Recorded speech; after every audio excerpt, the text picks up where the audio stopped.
DJ आशीष राज अतराटी dance.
कैसे जी माया हो गया ना?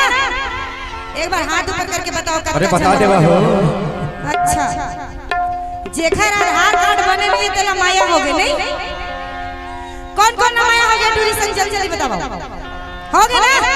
तब मोर कहने जानता सामने वाले लड़का से बोलो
जब तहाँ स्कूल पढ़े बर जाथस ना?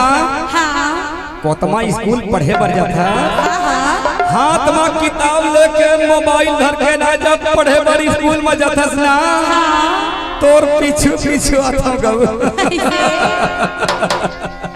सही में कहा था। हाँ 16 सत्र के तोर पढ़े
तबे तो कहता हूँ। अरे बता तो बगल वाले लड़का से बोलो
साहेब बता तो